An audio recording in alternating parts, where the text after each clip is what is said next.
Now we have AI and people using ChatGPT to do their tasks. It's also going to kill all software. This is some serious Skynet shit. £18,000 a month in additional sales. There's going to be no user interface. Everything is going to be AI. It's a bit scary for humans to accept that they can't do things as well. That's how it is, isn't it? That's how it is. This is John. And this is Nick. And this is How It Is. Today's guest is Matthew Westaway, who's CEO of Voyc. Welcome to the podcast, Matthew. Thank you, Nick. Thank you for having me. And thank you to all the viewers at home. Really excited for this. You look uncomfortable, Matthew. You shouldn't be uncomfortable. Not in that lovely suit. I guess this is the first time for me, so let's do it. Really keen. Virgin. First time on the compliance guys show. So you first of all, you've had a long journey to get here. So, and I don't mean via South Africa originally, maybe we'll get back to Beb. So I'm living in Amsterdam at the moment. Quite a quick flight, literally about 20 minutes. So No way. yeah. It's not 20 minutes. Oh, I felt like it. Probably 40, but Okay. but the reason why I've actually decided to live in Amsterdam is because it's quicker for me to live in Amsterdam and travel anywhere in the UK than it is to be based in the UK and travel across the UK. Yeah. Wow. So I can get from Amsterdam to Birmingham to Manchester, Norwich, Humberside, today Cardiff within an hour. Wow. And unlike John living in Swansea, where you're always 3 hours from absolutely everywhere. That's a good point, actually. Yeah, it's quicker to live in Amsterdam and commute across the UK than it is to live in the UK and commute. What's it like living in Amsterdam? It's very nice. It's very it's much calmer than the UK, I reckon. I wonder why. That's a big misconception. Yeah. I thought that. I thought when I first time I went there, I went into the tourist area, and yes, there was that, and I was like, okay, I could never live here because everyone's, always high. But then I met, an angel investor and got introduced to like the outside of the center. So there's some beautiful neighborhoods on the outside where the actual residents mainly live of Amsterdam, and it's completely different. So, Matthew, what does Voyc do and what do you do? Yeah. Voyc's mission is to ensure that all customer interactions are handled with consistency and care. Right? So that's our company mission. We know that trust in financial services is quite low. The FCA in the last Financial Lives survey found that just 36% of people believe that their providers of financial services are honest and trustworthy. Right? So we know trust is low, and in order to improve that, we believe treat people with more care and do that consistently. So that's our mission. How we do that though, we've got a platform. We use AI to monitor 100% of customer conversations and make sure that everything goes according to plan. So I've got about 83 finance firms. You were our first client, 2021. I look back today. I still remember You approaching me. John, reaching out to you. It's really strange because you approach me and Nick always takes the mick out of me because I give somebody the 15 minutes. And I know how hard it is when you start. And I really didn't want to join the call. But you didn't want to join the call. And our old head of compliance as well. She said, no, we're sorted. I went, no, I listened to what he has to say. I think we should have a call with him. Yeah. And I remember that call, which is... It blew our minds. That doesn't happen often because I forget every meeting that I've ever had. Yeah. But that meeting, we came off there and we went, this is some serious Skynet shit. Yeah. This is like, wow. Skynet shit is what we... Skynet shit was the way we put it. Yeah. And I'm very grateful to John because that was about 8 months of outbound that we were doing to try to get the first client. You jumped on, you said, I'm going ahead. And then I always also remember the first invoice. You paid it within minutes. We do that with every single and I was like, what? You were just like, that's how we roll. Like, Thank you. And then that got us just, the wheels just started moving. You've connected us to probably a dozen clients over the past few years. Where you guys started your careers, First Response, you connected us to them, they use us. So you've had a big role in our journny. Yeah, thanks. That's really nice. It's all right. Tell us about your journey though. So personally, Matthew, where did you start? Yeah, where it all started. So originally in South Africa, The whole idea for Voyc came up with studying with my co-founder, and we used to complain about bad customer service. So we'd always be in the lab and we'd be moaning. Like, I remember I got like a screw in some cereal from the supermarket, and I was like, "What the hell?" And I messaged the supermarket, and they just responded saying, "You can get another box." I was like, That's amazing. so we were like, not at graduation, everyone was going to go work. And we were like, no, we can't go join these companies, because we just felt like that would be, going into the environment that's creating the bad service. So we managed to, bought time doing a master's, and then we started to tinker with things. But then we ended up starting an agency doing market research. And we did a project to help a bank understand their customers, and we interviewed the customers, and now we had to analyze the audio. And that's where we're like, this is taking forever. And we made some software, little basic script that made us super fast. And then the software ended up, opening our eyes, and we got connected to an insurance company, and we realized that they had a team of people listening to calls. Yeah. And we're like, wow, okay, we can help this team. Then we also realized these companies actually do care about their customers, but they're like swamped, and it's crazy in a customer service or sales environment. So we realized, okay, our software can actually have a major impact.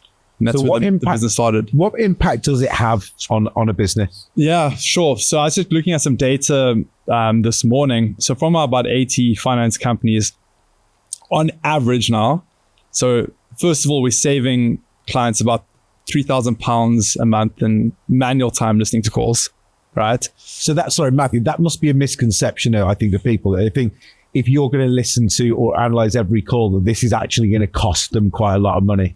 Yeah, so there's two ways of approaching it. You either let the software do the work for you, and you just analyze the reports. But there are still issues that now you've identified that you do have to go remedy and call back those customers. So we have about 4 million calls a month that go through our platform.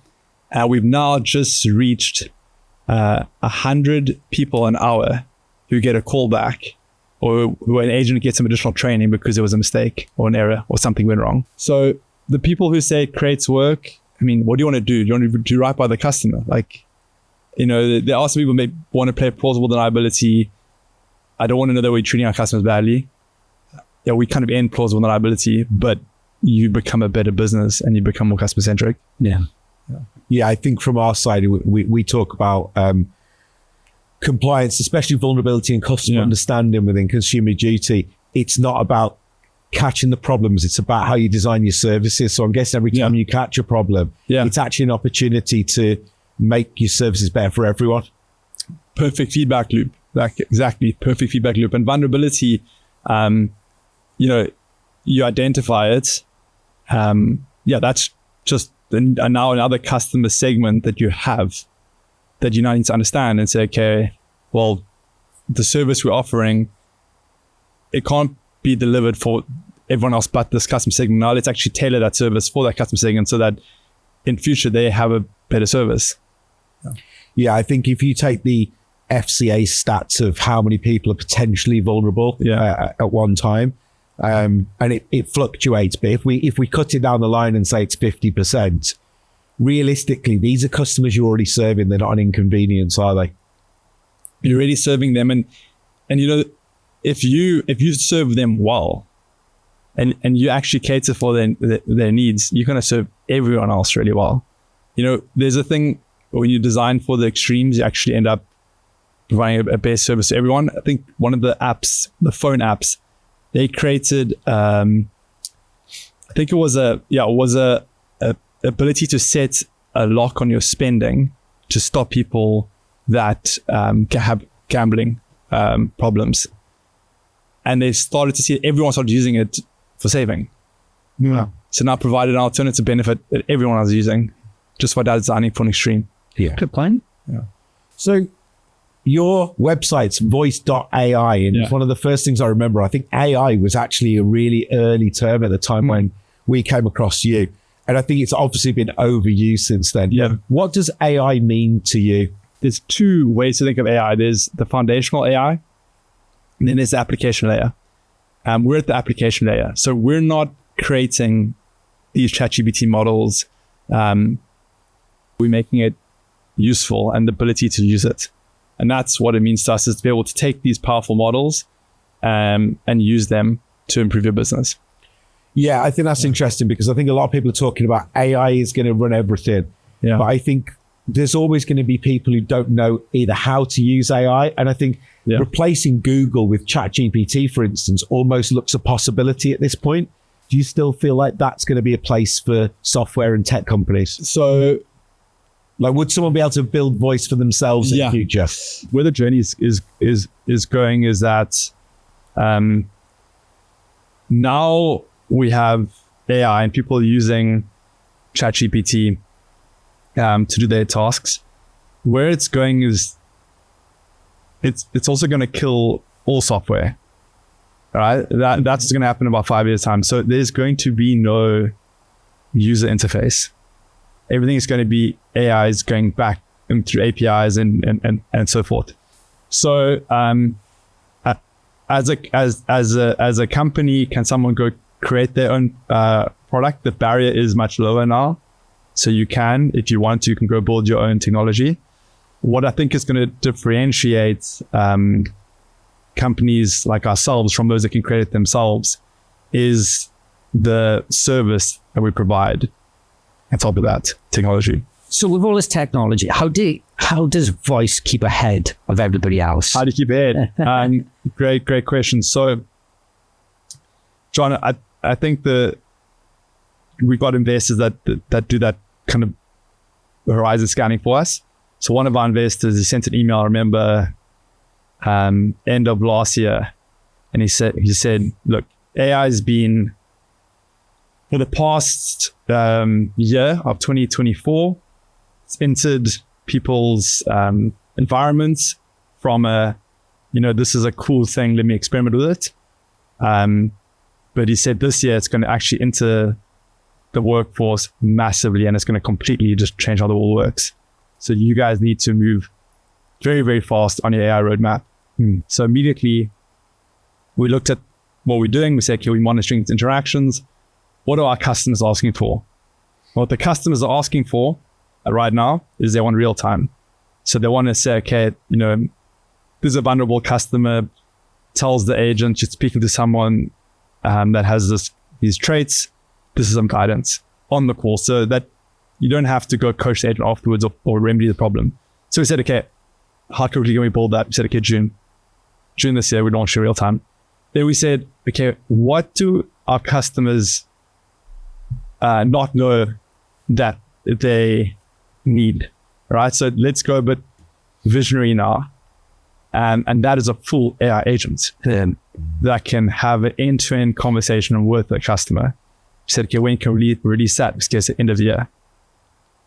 It's a bit scary for humans to accept that they can't do things as well as what we might call robots. Yeah. And I think in one of our businesses that we're involved in, we've noticed or realized that actually, once you train them, you can ask not only answer questions better, but some customers actually want to interact with technology up to a point, and it's understanding where technology needs to be taken over by a human.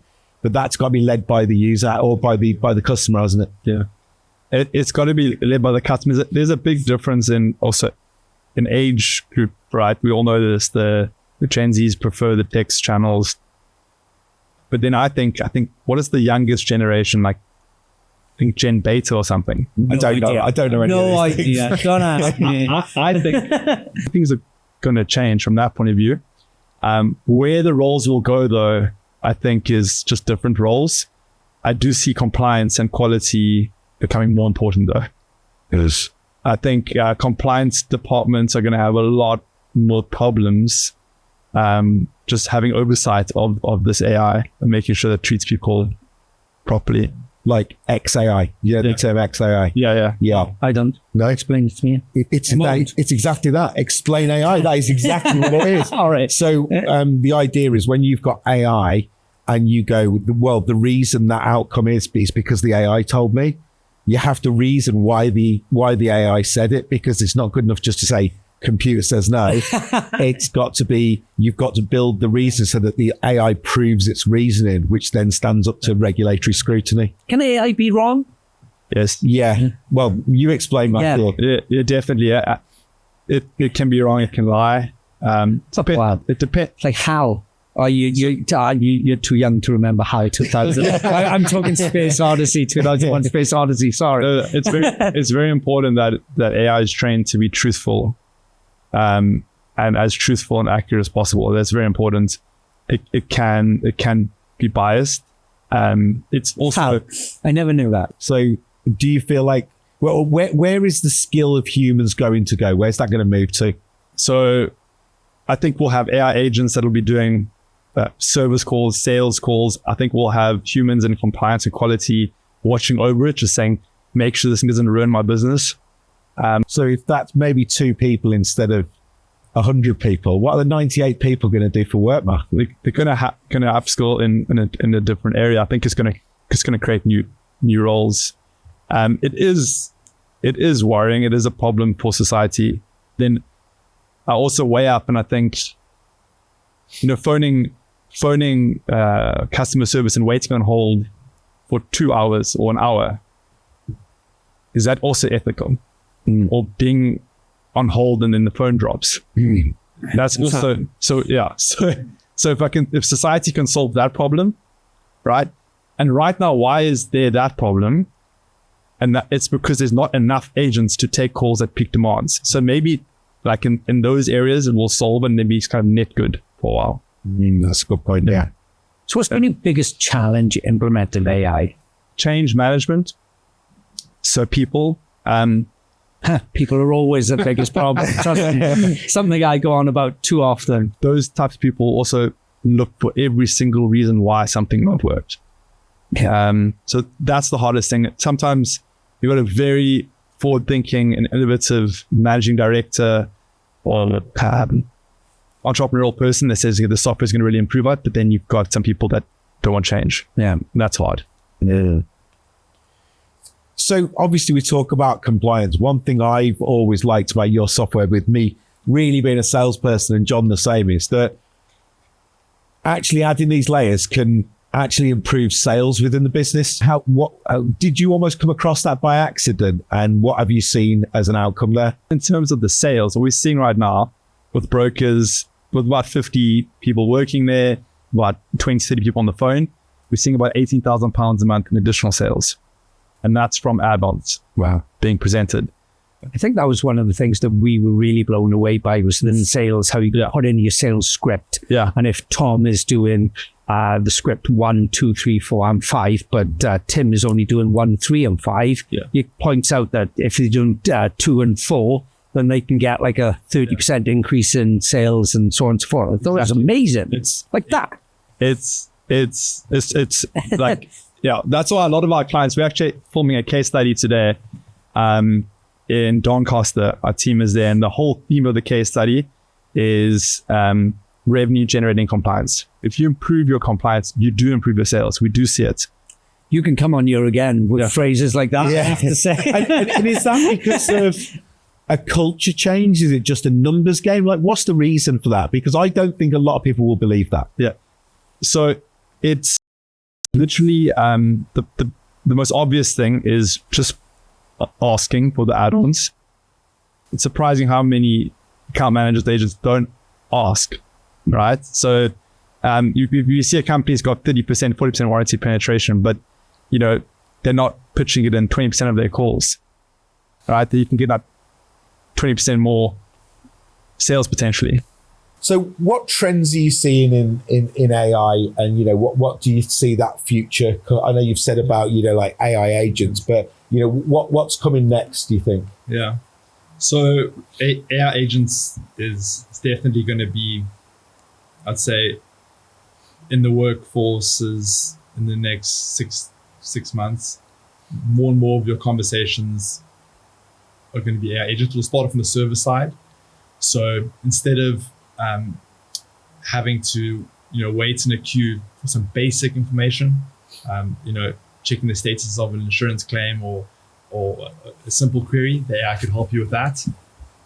Also, making sure you don't get passed around a lot between departments.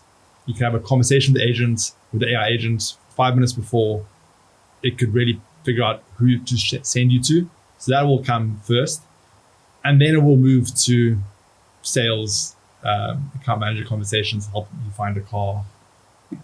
We've done some internal demos, and initially I was a bit skeptical. Now I'm 100% confident it will do a better job than human.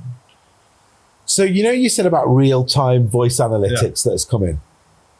In my head, what that's now saying to me is, and you tell me if this is going to be possible, that we could get to a point where an agent is almost prompted, a human agent's prompted what question to ask based on the last response from the customer. Do you think that's going to be a possibility? Yeah, definitely. So that's what we're releasing in June. So what will happen is, let's say, talk about insurance. The customer says, agent says, do you smoke? Customer says, yes, I do smoke. Then it'll prompt to say, okay, how many cigarettes a day? It'll be dynamic like that. That's really cool. Where we're getting a lot of pressure for the real time is actually from our clients in America. So they're super efficient. We add another button to our platform, and we get a message saying, clicks equals time equals money. Why did you add that button? They also say they don't want to have to go coach the agents like after this mistake. Just sort out on the call. So that's really interesting. So what can I just ask? I know you Voice looks after a lot in the finance industry. What other industries do you look after? We mainly 100% financial services, purely because of that low trust level. We believe our work will be done when we cover 51% of the world's finance companies. Wow, that's a proper BHAG, isn't it? That's a BHAG, a big, hairy, audacious goal. Yeah, we worked out it's about 40,000. Wow. 40,000 clients. And you're at 83 at the moment? 83, yeah. Wow.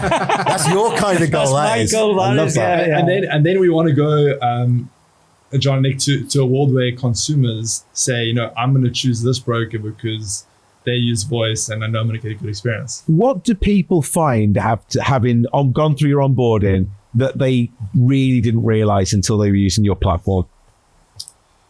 It's quite an easy win, but a lot of inefficiency in the agent behavior in terms of how much hold time there is.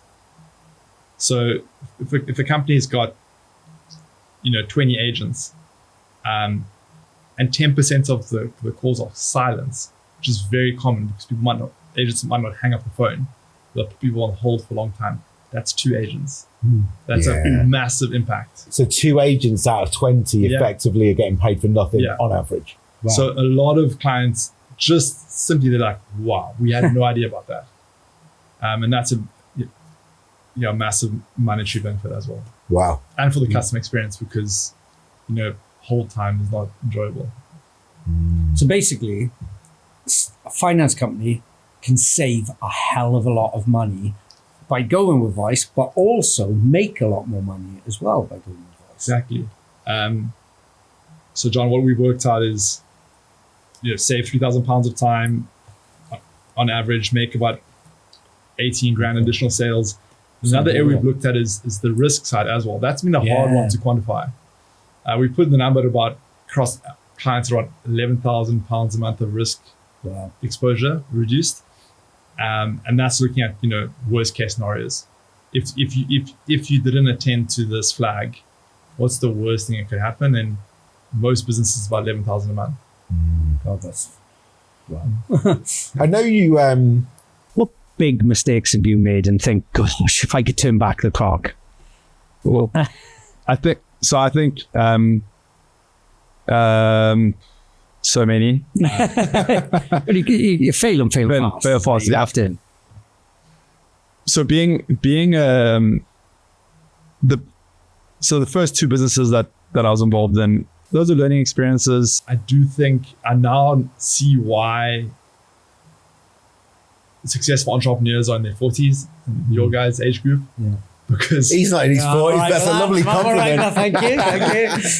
because if I was an investor, I don't think I'd invest in someone in their 20s or 30s because you're just gonna make so many mistakes. Yeah. Whereas when you're in your 40s and 50s, you're not gonna make the same mistake.